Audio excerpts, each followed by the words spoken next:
Sahabat setangkai dupa, jika kita bicara tentang jejak leluhur peranakan Tionghoa di daerah Teluk Naga, Tangerang, maka kita tidak akan bisa terlepas dari keberadaan sebuah bio atau kelenteng yang bernama Kelenteng Hock Tek Bio yang terletak di Jalan Raya Tanjung Pasir, RT 1 RW 9 nomor 89, Desa Pangkalan, Teluk Naga, Tangerang. Memang bio ini termaksud berdiri di atas era 1900-an, yaitu di era 1942 dan baru diresmikan pada 7 Oktober 2011. Namun, kelenteng ini menyimpan jejak leluhur peranakan Tionghoa Benteng. Karena apa? Karena kelenteng ini menyimpan artefak berupa 2 buah bongpai atau nisan makan Tionghoa yang merupakan cabutan alias pindahan dari sawah di sekitar sini. Kedua bongpai masih orisinil, hanya makamnya saja yang tidak ada di sini dan sudah rata dengan tanah. Nah, kelenteng ini sendiri sebenarnya ditujukan kepada Dewa Bumi atau dalam masyarakat Tionghoa mengenalnya sebagai Hock Tek Cheng Sin. Ya, dengan arsitektur khas Tionghoa dan berdiri tepat bersebelahan dengan rumah pemiliknya yang masih satu areal dengan kelenteng. Dewa Bumi sendiri adalah dewa yang memberikan berkat bagi para petani, bagi para pedagang, para pengusaha, dan lain sebagainya. Dia yang mengatur semua aktivitas masyarakat yang ada di atas bumi, dan dia yang memberikan berkat juga kepada masyarakat, baik itu dia petani ataupun pedagang.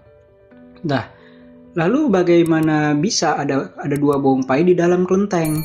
Nah, ternyata bongpai itu adalah punya 2 orang.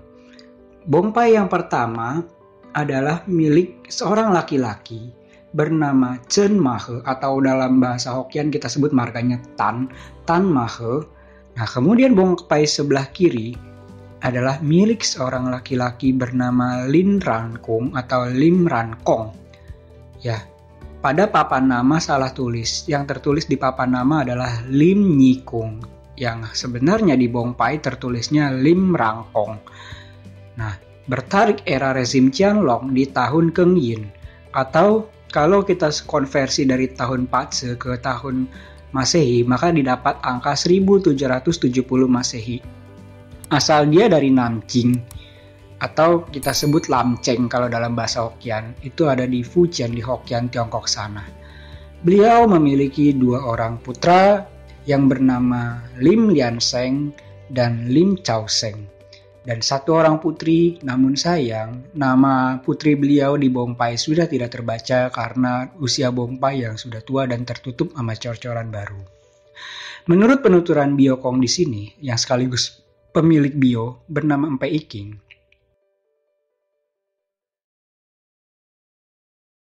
1942. Zaman Jepang. Iya, masih zaman Jepang ya.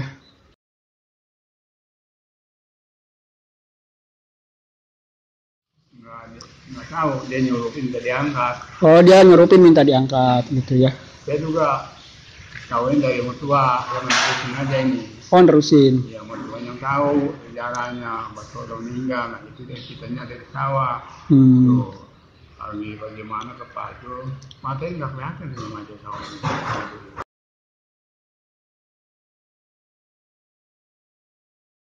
Rasanya sih bukan petani dia mah, orang pendatang sih. Dia pendatang lah ya. Iya, dia orang pengusaha juga kali mungkin juga. Pengusaha ya. Iya.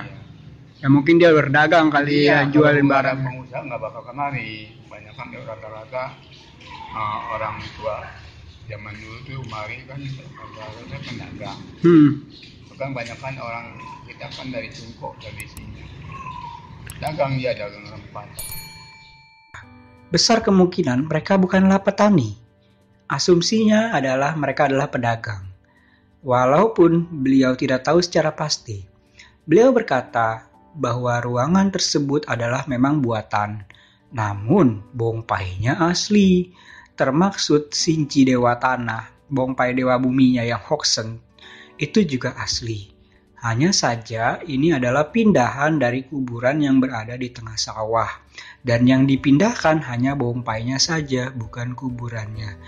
Jadi Biokong ini bercerita karena seringnya terkena paculan sawah petani. Jadi ketika para petani itu sedang menggarap sawah, Bong Pai itu terpacul oleh ayunan paculannya petani.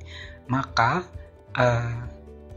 Empek Lim dan Empek Tan ini diam-diam merasuki salah satu orang yang bisa merasuki mereka, lalu menyampaikan pesan untuk dipindahkan Bong Pai-nya ke tempat yang lebih layak. Dan akhirnya setelah proses yang panjang dipilihlah di keramat di daerah yang masih satu areal dengan kelenteng Hok Tek Bio di Teluk Naga ini.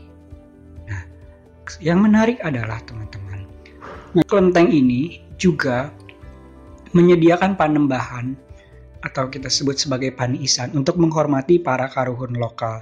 Dengan total semua ada 18 altar dan juga dilengkapi adanya leluhur Tionghoa dan leluhur dari Kasanah Nusantara sendiri, seperti ada yang Mbah Raden Surya Kencana, Mbah Jugo Gunung Kawi, Mbah Imam Sujono, Syekh Haji Umar Muara Korma, Nyai Roro Kidul, Ambar Simawar, Aki Puhun, Aki Jenggot, Aki Anir, Aki Kadu, Aki Kabuk, dan Aki Endang.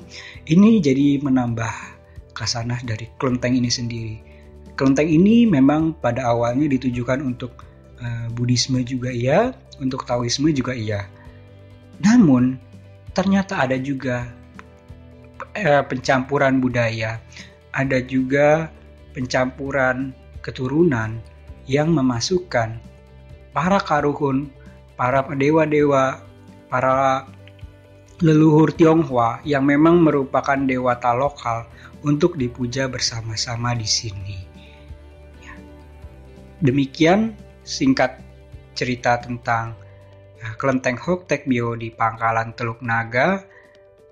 Saya Maja Putra Karniawan Xie Wei Chiang melaporkan untuk komunitas Tangkai Dupa.